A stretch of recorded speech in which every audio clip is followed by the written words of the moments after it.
Hello friends, मैं हूं आपकी दीक्षा मैम। मैंने आप सबका मेरे YouTube channel economics classes bye दीक्षा मैम में स्वागत है। आज का हमारा टॉपिक है measurements of elasticity of demand. ये टॉपिक डिस्कस करने से पहले फ्रेंड्स मैं आप सबको कहना चाहूँगी कि अगर आप मेरे चैनल पर न्यू है तो आप मेरे चैनल को लाइक, सब्सक्राइब एंड शेयर ज़रूर कर दें। चलो डिस्कस करते हैं आज का हमारा टॉपिक। आज का हमारा टॉपिक है measurements of price elasticity of demand. इसमें हम 5 मेथड डिस्कस करने वाले हैं। पहला मेथड है total expenditure method, proportionate method, point elasticity of demand, arc elasticity of demand and revenue method. सबसे पहला हमारा है total expenditure method. Total expenditure method को और क्या बोलते हैं हम? Total outlay method. क्या बोलते हैं? Total outlay method. अब देखो इसमें हम क्या क्या चीज़ें लेकर चल रहे हैं। Prices, quantity demanded, total expenditure और उस पर क्या इफेक्ट पड़ रहा है, उन सब से हम क्या कैलकुलेट कर रहे हैं? Elasticity of demand. ठीक है, जो इलास्टिसिटी ऑफ डिमांड है वो मैं आपको बिल्कुल लास्ट में बताऊंगी कि इलास्टिसिटी ऑफ डिमांड हमने कैसे कैलकुलेट किया है। पहले हम ये समझ लेते हैं कि इसमें क्या क्या चीज़ें होने वाली हैं। ठीक है, हमें पता होना चाहिए कि टोटल एक्सपेंडिचर हम कैसे निकालते हैं। जब हम प्राइजेस को क्वांटिटी डिमांडेड से मल्टीप्लाई करते हैं तो हमारा क्या कैलकुलेट किया जाता है? टोटल एक्सपेंडिचर किया जाता है। अब हमें सबसे फर्स्ट कॉलम में प्राइजेस दिए हुए हैं, सेकंड में quantity demanded, then total expenditure. दोनों को मल्टीप्लाई किया तो हमारा क्या आ रहा है? टोटल एक्सपेंडिचर आ रहा है। 2 को 4 से मल्टीप्लाई किया 8, 4 को 2 से मल्टीप्लाई किया 8, 1 को 8 से मल्टीप्लाई किया 8। ठीक है, तीनों केसेस में जो हमारा टोटल एक्सपेंडिचर है वो क्या आ रहा है? सेम आ रहा है। ठीक है, ये हमारा आ गया सेम एक्सपेंडिचर का केस। अब फिर से हमने सेकंड सेट में लिया, ये हमारा फर्स्ट सेट लिया हमने, फिर सेकंड सेट लिया, अब थर्ड सेट। ठीक है, तीनों केसेस में हम इलास्टिसिटी ऑफ डिमांड को कैलकुलेट करेंगे। अब सेकंड सेट में हमारा ये प्राइजेस को 2 से 4 मल्टीप्लाई किया 8, 4 को 1 से मल्टीप्लाई किया 4, 1 को 10 से मल्टीप्लाई किया 10। ठीक है, जब प्राइजेस इंक्रीज हुए टोटल एक्सपेंडिचर क्या हो रहा है? Less total expenditure. प्राइजेस कम हुए टोटल एक्सपेंडिचर इंक्रीज हुआ, मोर टोटल एक्सपेंडिचर। ठीक है, अब थर्ड सेट में देखो prices 2 into 3 equal to 6, 4 into 2 is equal to 8, 1 into 4 is equal to 4। तो इसमें भी डिफरेंट आ रहा है। पहले हमारा एक्सपेंडिचर इंक्रीज हो रहा है, फिर हमारा डिक्रीज हो रहा है। इतना आप समझ गए ये कैसे हुआ, ये कैलकुलेट कैसे किया। ठीक है, अब हम देखते हैं इसमें। देखो अब प्राइजेस क्या हो रहे हैं, पहले हमारे इसमें प्राइजेस इंक्रीज हो रहे हैं और टोटल एक्सपेंडिचर सेम है। प्राइजेस डिक्रीज हुए, टोटल एक्सपेंडिचर क्या आ रहा है? सेम। देखो जब हमारे प्राइजेस के इंक्रीज या डिक्रीज होने से टोटल एक्सपेंडिचर पे कोई इफ़ेक्ट नहीं पड़ता, वो सेम रहता है, उस केस में जो हमारी इलास्टिसिटी ऑफ डिमांड है वो क्या होती है? 1 होती है। यूनिटरी इलास्टिसिटी ऑफ डिमांड होती है। फर्स्ट सेट से हमने ये कैलकुलेट किया कि प्राइजेस के इंक्रीज या डिक्रीज होने से जब हमारे टोटल एक्सपेंडिचर पे कोई इफ़ेक्ट नहीं पड़ता, उस केस में हमारी इलास्टिसिटी ऑफ डिमांड किसके इक्वल होती है? 1 की इक्वल होती है। ठीक है, चलो अब हम सेकंड सेट में देखते हैं क्या होता है। सेकंड सेट में होता है, देखो प्राइजेस इंक्रीज हो रहे हैं और टोटल एक्सपेंडिचर लेस हो रहा है, कम हो रहा है।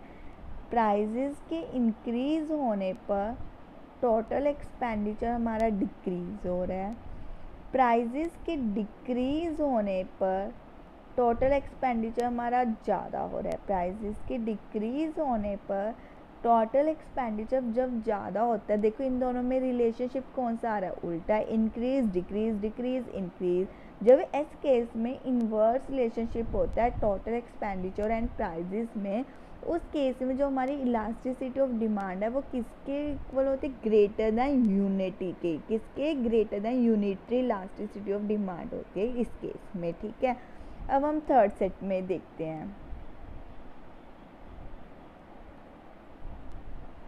थर्ड सेट में देखो प्राइजेस क्या हो रहे हैं? इंक्रीज, तो हमारा टोटल एक्सपेंडिचर भी क्या हो रहा है? इंक्रीज।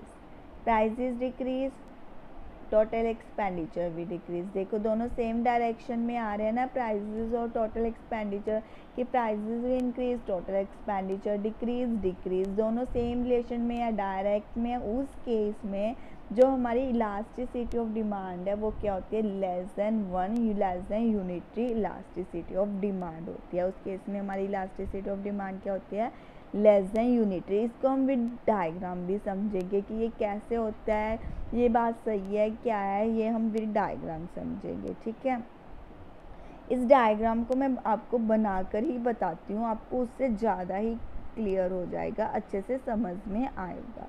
ठीक है, देखो ये हमारी X axis, origin and Y axis. ठीक है,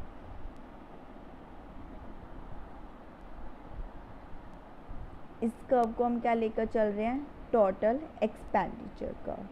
ठीक है, ये हमारी कौन सी कर्व है, टोटल एक्सपेंडिचर कर्व। अब देखो एक हम ये पॉइंट लेकर चल रहे हैं, जब हम यहाँ पे P1 प्राइस लेकर चल रहे हैं ए पॉइंट पे, तो हमारा टोटल, ये टोटल एक्सपेंडिचर कर्व है, तो नीचे क्या आएगा हमारा टोटल एक्सपेंडिचर कर्व, और वाई एक्सिस पे हम प्राइजेस लेके चल रहे हैं, तो इस पर क्या आएंगे, हमारी प्राइस आएगी। ठीक है, तो हमारा टोटल एक्सपेंडिचर हम क्या मान कर चल रहे हैं, तो इस केस में हमारा टोटल एक्सपेंडिचर 1 होगा। ठीक है, या इसको Q1 ले लो। ठीक है, जब P1 है तो Q1। जब इस पॉइंट पे हम देखते हैं प्राइजेस को डिक्रीज़ किया, P1 से P2 लिया, तो हमारी क्वांटिटी यहाँ से जाती हुई कहाँ पे जाएगी, Q2। हमारी क्वांटिटी क्या है, Q2। फिर हम ये इस पॉइंट पे लेके चल रहे हैं, जब हमने प्राइजेस को और डिक्रीज़ किया, हमारी क्वांटिटी क्या है यहाँ पे सेम, क्योंकि यहाँ ये सेम थी, वर्टिकल थी। फिर हमने प्राइजेस को और कम किया, फिर 4 पॉइंट पे लेकर चल रहे, तो हमारी क्वांटिटी क्या आ रही है, यहाँ पे आ रही है। ठीक है, Q3। थोड़ा सा यहाँ पे ऐसे कर्व बन गई, एक सेकेंड, ये थोड़ा सा ऐसे हो गया। ओके, ये ऐसे आ गई, ये हमारी क्वांटिटी Q3 आ गई। अब देखते हैं इसको अच्छे से।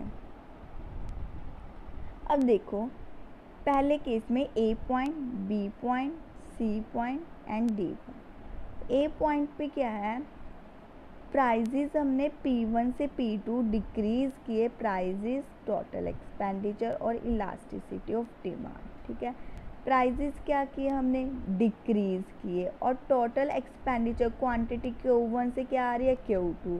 टोटल एक्सपेंडिचर क्या हो रहा है, इंक्रीज। प्राइजेस P1 से P2 डिक्रीज़ कर रहे हैं, तो हमारा टोटल एक्सपेंडिचर Q1 से Q3 आ रहा है। ठीक है, टोटल एक्सपेंडिचर क्या हो रहा है, इंक्रीज़ हो रहा है। तो हमारी इलास्टिसिटी मैंने आपको बताया था, प्राइजेस कम, टोटल एक्सपेंडिचर ज़्यादा, और जब इन्वर्स रिलेशनशिप हो तो उस केस में हमारी इलास्टिसिटी ऑफ डिमांड क्या आती है, ग्रेटर देन 1 आती है। तो इस केस में हमारी elasticity of demand greater than 1 आएगी यहाँ पे। ठीक है, अब देखो बी से सी पॉइंट पे हमारा प्राइजेस P2 से P3 फिर क्या हो रहा है, डिक्रीज़ हो रहा है, और टोटल एक्सपेंडिचर दोनों केसेस में बी और सी पॉइंट पे क्या आ रहा है, Q2। तो इसका मतलब हमारे टोटल एक्सपेंडिचर क्या आ रहा है, सेम आ रहा है। जब प्राइजेस के इंक्रीज या डिक्रीज़ होने से टोटल एक्सपेंडिचर पे कोई इफेक्ट नहीं पड़ता, तो उस केस में हमारी इलास्टिसिटी ऑफ डिमांड क्या आ जाती है, 1 आ जाती है। तो बी से सी तक जो हमारी इलास्टिसिटी ऑफ डिमांड है क्या आएगी, 1 की इक्वल आएगी। अब सी से डी पॉइंट तक देखते हैं, प्राइजेस फिर से हमने क्या किया, डिक्रीज़ कर दिया। P3 से P4 हमने प्राइजेस को डिक्रीज़ किया।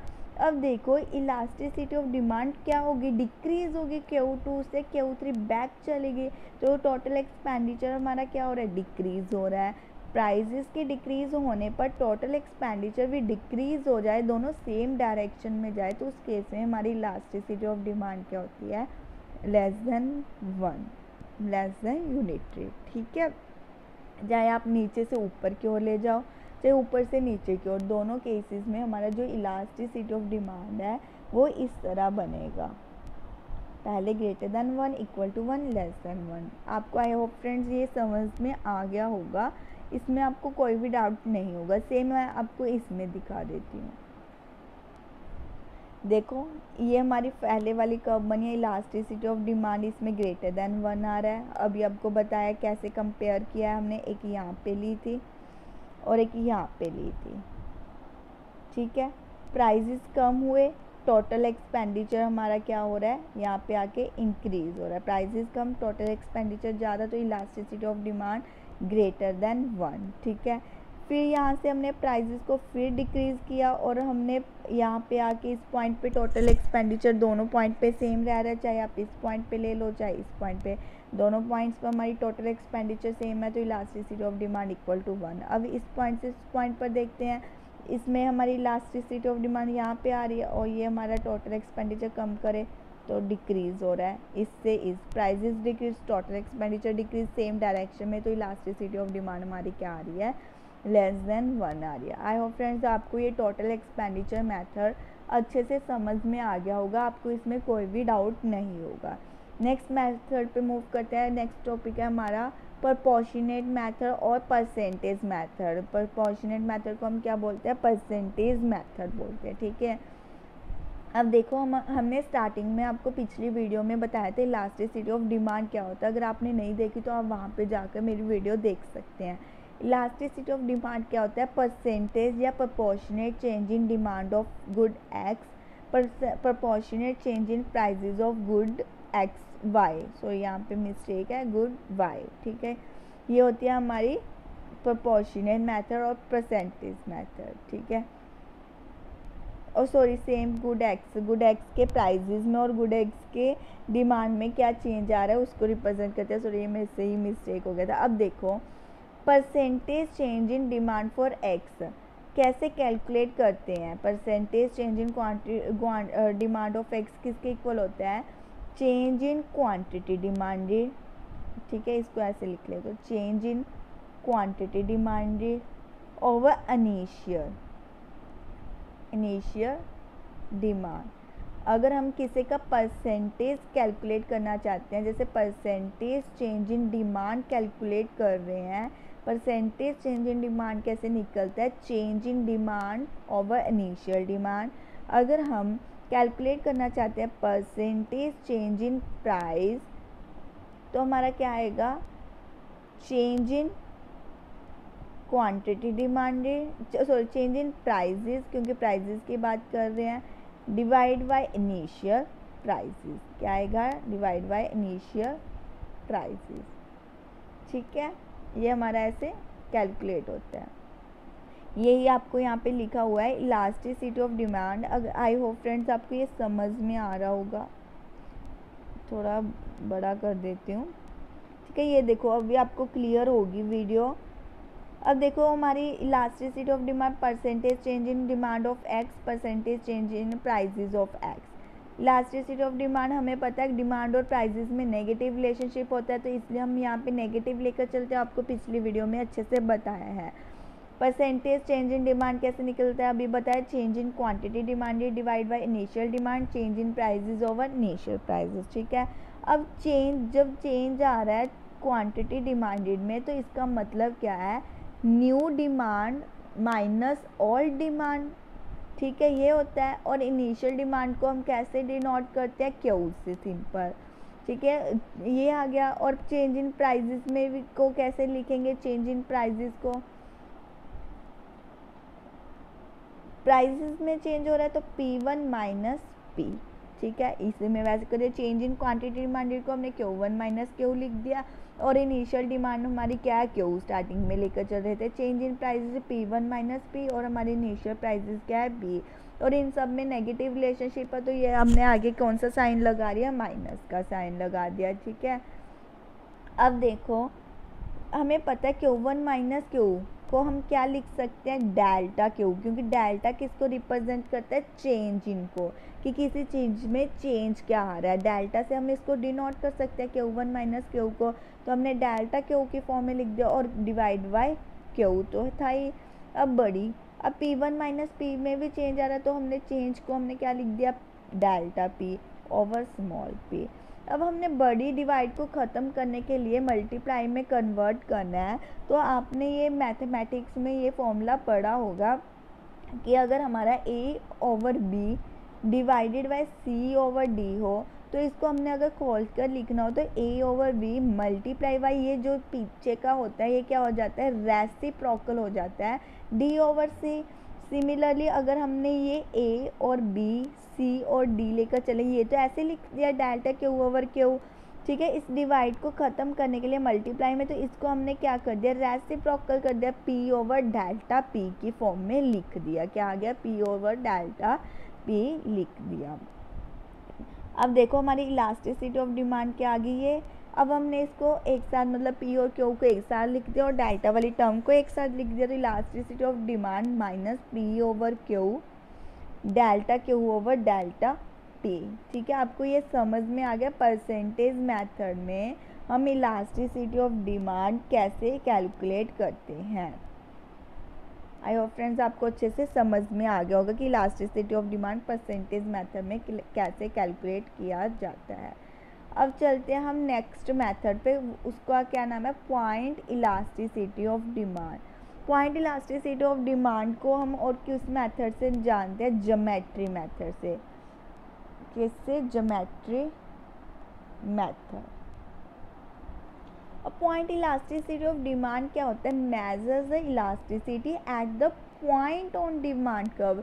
डिमांड कर्व पर किसी एक स्पेसिफिक पॉइंट पे जब हम इलास्टिसिटी ऑफ डिमांड मेजर करते हैं उसको हम क्या बोलते हैं, पॉइंट इलास्टिसिटी ऑफ डिमांड।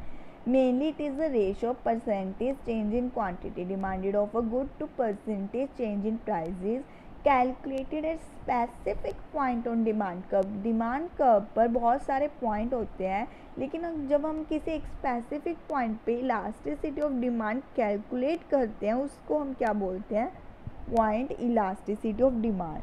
अब ये भी दो टाइप का होता है, linear demand curve and non linear demand curve. सबसे पहले हम बात कर रहे हैं लीनियर डिमांड कर्व।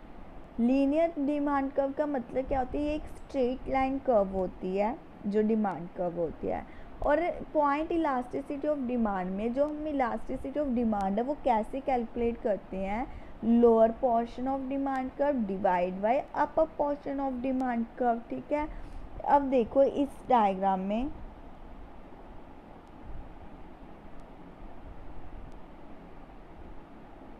आपको, आई होप फ्रेंड्स ये डायग्राम अच्छे से क्लियर होगी होगी।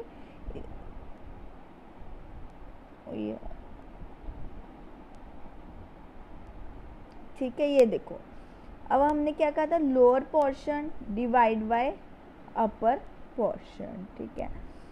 अब हम पहले पी यहाँ पे हमने इलास्टिसिटी ऑफ डिमांड पे अलग अलग पॉइंट लिए, M A P V N, ठीक है। सबसे पहले हम पी पॉइंट की बात कर रहे हैं। पी पॉइंट हमारा क्या आ रहा है, मिड पॉइंट आ रहा है इस एम एन कर्व का। पी पॉइंट हमारा क्या आ रहा है, मिड पॉइंट, मिड पॉइंट है। तो अब देखो इस पे पी पॉइंट पे हम इलास्टिसिटी ऑफ डिमांड क्या कर रहे हैं, कैलकुलेट कर रहे हैं। अब देखो इसमें क्या आएगा, M P divide by P N, ठीक है। Lower segment divide by upper segment, so ये मैंने गलत लिख दिया है, जस्ट अ सेकेंड। अब देखो lower segment divide by upper segment होता है। हम पी पॉइंट पे कैलकुलेट कर रहे हैं हमारी इलास्टिसिटी ऑफ डिमांड। यहाँ पे पी एन हमारा लोअर पोर्शन है, इसको हमने ऊपर रखा, और हमारा पी एम क्या है, अपर सेगमेंट है, इसको हमने नीचे रखा। Lower segment divide by upper segment. इसमें देखो दोनों में अब मिड पॉइंट है, जितनी ये लेंथ ये है उतनी लेंथ हमारी ऊपर की है, दोनों क्या आ रही है, सेम आ रही है। मतलब हमारा मिड पॉइंट पे हमें पता है कि दोनों लाइंस क्या आएंगी, इक्वल पार्ट में डिवाइडेड होते हैं, तो P N equal to P M होती है, तो दोनों ही इक्वल है। तो इट मीन्स टू से अगर हम इसको इस साइड लेकर चलेंगे तो P N divide by P M हमारी किसकी इक्वल आएगी, 1 की इक्वल आएगी। हम इस केस में मतलब हमारी जो इलास्टिसिटी है पी एन और पी एम किसकी इक्वल है, इलास्टिसिटी ऑफ डिमांड की इक्वल है। तो इसका मतलब हमारी जो इलास्टिसिटी ऑफ डिमांड है वो क्या आएगी, इस केस में इक्वल्स टू 1 आएगी, ठीक है। ये आपको पी पॉइंट का क्लियर हो गया होगा। अब चलते हैं हम ए पॉइंट पे, ठीक है।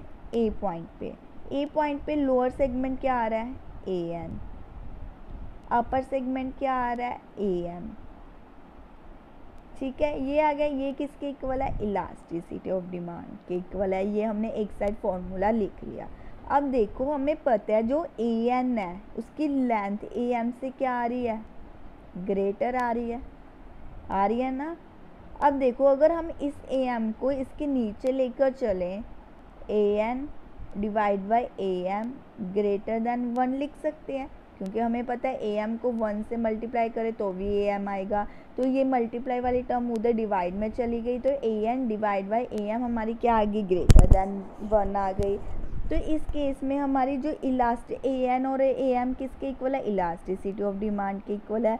तो इस केस में जो हमारी इलास्टिसिटी ऑफ डिमांड है वो किसके इक्वल आ रही है, ग्रेटर देन 1 आ रही है। तो ए पॉइंट पे हमारी इलास्टिसिटी ऑफ डिमांड क्या आ रही है, ग्रेटर देन 1 आ रही है। सिमिलरली अब हम एम पॉइंट पे चलेंगे। एम पॉइंट पे देखो हमारा लोअर सेगमेंट क्या आ रहा है, एम एन, अपर सेगमेंट ख़त्म ही हो रहा है इस पॉइंट पे, एम पॉइंट पे, तो अपर सेगमेंट क्या आ रहा है हमारा, 0। ठीक है, जब हमें पता है जब हम किसी वैल्यू को, मैथ्स में पढ़ा होगा, किसी वैल्यू को 0 से डिवाइड करते हैं तो वो किसके इक्वल हो जाती है, इन्फिनिटी के इक्वल हो जाती है। ये हमने पढ़ा है मैथ्स में। तो इस केस में हमारी इलास्टिसिटी ऑफ डिमांड किसकी इक्वल हो जाएगी, इन्फिनिटी के इक्वल हो जाएगी। सिमिलरली अब हम मूव करते हैं बी पॉइंट की तरफ, किसकी तरफ, बी पॉइंट की तरफ। अब बी पॉइंट में लोअर सेगमेंट क्या है, बी एन, अपर सेगमेंट क्या है, बी एम। ये हमारी किसके इक्वल आ गई, इलास्टिसिटी ऑफ डिमांड। फिर अब हम कंपेयर करते हैं, बी एन क्या है हमारा, लेस देन है कि किससे, बी एम से। ऑब्वियस है ये लेंथ शॉर्ट है और बी एम क्या है, ज़्यादा है। बी एन बी एम से शॉर्ट है। अब मैंने आपको बताया था ये इसको मल्टीप्लाई 1 कर दे तो भी कोई फ़र्क नहीं पड़ेगा, ये मल्टीप्लाई वाली टर्म उधर जाकर क्या हो जाएगी, डिवाइड। तो बी एन को जब हमने बी एम से डिवाइड किया तो हमारी जो क्या आ जाएगी, लेस देन 1। और हमने अभी लिखा था बी एन और बी एम किसके इक्वल है, इलास्टिसिटी ऑफ डिमांड के इक्वल है। तो इस केस में हमारी जो इलास्टिसिटी ऑफ डिमांड है वो किसकी इक्वल आ जाएगी, लेस देन 1 की इक्वल आ जाएगी। ठीक है, इस केस में हमारी elasticity of demand less than 1 हो जाएगी। चलो अभी हम लास्ट पॉइंट पे मूव करते हैं, एंड पॉइंट पे। ठीक है, अब एंड पॉइंट पे लोअर सेगमेंट क्या है हमारा, कुछ भी नहीं है, 0। और अपर सेगमेंट क्या है, एन एम। हमें मैथ्स में ये टर्म पढ़ी है, अगर हमारे 0 को किसी भी नंबर से डिवाइड कर दे तो हमारी वैल्यू क्या आती है, 0। तो इस केस में हमारी इलास्टिसिटी ऑफ डिमांड क्या आ गई, 0 आ गई। ठीक है, ये कौन सी पढ़ी है हमने, लीनियर डिमांड कर्व। कौन सी, लीनियर डिमांड कर्व के केस में देखा है। और ये पॉइंट इलास्टिसिटी, और क्या कैलकुलेट किया, पॉइंट इलास्टिसिटी। पॉइंट इलास्टिसिटी का मतलब क्या है, डिमांड कर्व पर किसी एक स्पेसिफिक पॉइंट पर हम इलास्टिसिटी ऑफ डिमांड को क्या कर रहे हैं, मेज़र कर रहे हैं। तो उसको क्या बोलते हैं, point elasticity of demand in case of linear demand curve. ठीक है, अब चलते हैं हम नॉन लीनियर डिमांड कर्व की तरफ। कौन सी, नॉन लीनियर डिमांड कर्व। अब नॉन लीनियर डिमांड कर्व पे भी होता क्या है, पॉइंट इलास्टिसिटी ऑफ डिमांड में एक स्पेसिफिक पॉइंट पे मेज़र करना। इसमें क्या होती है, जो हमारी डिमांड कर्व की शेप होती है बस वो क्या होती है, नॉन लीनियर होती है, वो स्ट्रेट लाइन नहीं होती। तो इस केस में हम टेंजेंट ड्रॉ करते हैं एम एन, और उस टेंजेंट को जिस पॉइंट पे टच करती है, जैसे ये पी पॉइंट पे टच कर रही है तो ये हमारा मिड पॉइंट आ जाता है। उस टेंजेंट के अकॉर्डिंग उससे हम क्या करते हैं, अपनी इलास्टिसिटी ऑफ डिमांड को कैलकुलेट करते हैं। ठीक है, ये था हमारा नॉन लीनियर डिमांड कर्व। अब नेक्स्ट मेथड की तरफ चलते हैं, that is arc elasticity of demand. I hope friends आपको भी ये क्लियर हो रहा होगा, इसमें आपको समझ आ रही होगी फिगर सारी। अब देखो आर्क इलास्टिसिटी ऑफ डिमांड, इसको आर्क इलास्टिसिटी ऑफ डिमांड का मतलब क्या होता है पहले आप वो समझो। अब देखो आर्क का मतलब क्या होता है, पॉइंट में तो हमने पॉइंट पे क्लिक किया था। आर्क का होता है, इसमें हम कैसे कैलकुलेट करते हैं, एवरेज से। एवरेज का मतलब क्या है, अगर हमारे पास आर्क में 2 पॉइंट है, जैसे ये आर्क ड्रॉ की हुई है, जस्ट अ सेकेंड, जैसे हमने ये आर्क ड्रॉ की हुई है, आर्क पे हमारे पास 2 पॉइंट है, इन दोनों पॉइंट के बीच में जो हम एवरेज ड्रॉ करते हैं, मतलब पॉइंट कैलकुलेट करते हैं, एवरेज निकालते हैं, उस एवरेज को हम क्या बोलते हैं, आर्क इलास्टिसिटी ऑफ डिमांड। इसमें हम एक स्पेसिफिक पॉइंट पर नहीं निकालते, इसमें हम 2 पॉइंट्स के एवरेज पर निकालते हैं, ठीक है। अब इसको हम विद फॉर्मूला कैलकुलेट करेंगे। देखो ये हमारी इलास्टिसिटी ऑफ डिमांड आ गई, ये हमें पता है क्वांटिटी डिमांडेड और प्राइसेस का नेगेटिव रिलेशनशिप होता है, ठीक है। अभी मैंने आपको बताया है कि आर्क इलास्टिसिटी ऑफ डिमांड में क्या लेकर चलते हैं, हम एवरेज लेकर चल रहे हैं, ठीक है। पहले हम क्या लेकर रहे हैं, change in quantity demanded over average demand. Q1 plus Q, हमें पता है 2 क्वांटिटीज़ है डिमांड की, 2 पॉइंट्स है हमारे पास, उन दोनों का हमने एवरेज निकाल दिया। एवरेज कैसे निकलता है हमें पता है, number of terms, sum of terms divided by number of terms. हमें ये पता है एवरेज का फॉर्मूला, हमारे पास 2 टर्म्स हैं Q1 और Q, उन दोनों को ऐड किया और 2 से डिवाइड कर दिया, डिवाइडेड बाय डेल्टा पी। और आप सोच रहे होंगे ये आया कैसे, ये चीज़ बनी कैसे सबसे पहले, तो इस चीज़ को भी मैं आपके डाउट को क्लियर कर देती हूँ। देखो हमें पता है प्रपोर्शनेट मेथड और परसेंटेज मेथड में इलास्टिसिटी ऑफ डिमांड अभी आपको करवाया minus percentage change in quantity demanded divided by percentage change in prices, या फिर हमने अभी आपको फॉर्मूला इससे कैलकुलेट किया था P over Q delta Q over delta P, यही था, यही किया था हमने मल्टीप्लाई में।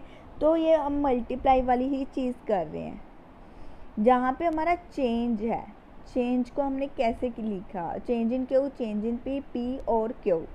अब देखो डेल्टा Q तो हमारा ऊपर सेम आ रहा है, प्राइजेस को हमने कैसे कैलकुलेट किया, एवरेज प्राइजेस को दोनों का सम divided by half. Similarly Q को भी हमने क्या किया, दोनों का सम डिवाइड बाय हाफ, एवरेज निकाल दिया और डेल्टा P ऐसे रख लिया, ठीक है, ये ऐसे आ गया। अब देखो मैंने आपको पिछले प्रोपोर्शनेट मेथड में ये चीज़ बताई थी कि जो डेल्टा Q है मतलब ये चेंज किसको रिप्रेजेंट करता है, new demand minus old demand, और डेल्टा P किसको रिप्रेजेंट करता है, new prices divided by old minus old prices. ये मैं आपको पिछले प्रोपोर्शनेट मेथड में अच्छे से क्लियर कर दिया था। अब हमने डेल्टा Q और डेल्टा P की यहाँ पे वैल्यू फिल कर दी, Q1 माइनस Q, और डेल्टा P की वैल्यू फिल कर दी P1 माइनस P, बाकी हमारी यूनिट सेम है, ठीक है। अब हमने क्या किया, ये वाला हाफ ये वाले हाफ से कट हो रहा है, डिवाइडेड में हाफ हाफ कट हो रहा है, तो minus Q1 minus Q2 as it is multiply P1 plus P, और Q1 plus Q multiply P1 minus P, ये सारी यूनिट लिख दी। तो ये हमारी क्या आ रही है, आर्क इलास्टिसिटी ऑफ डिमांड का फॉर्मूला आ रहा है,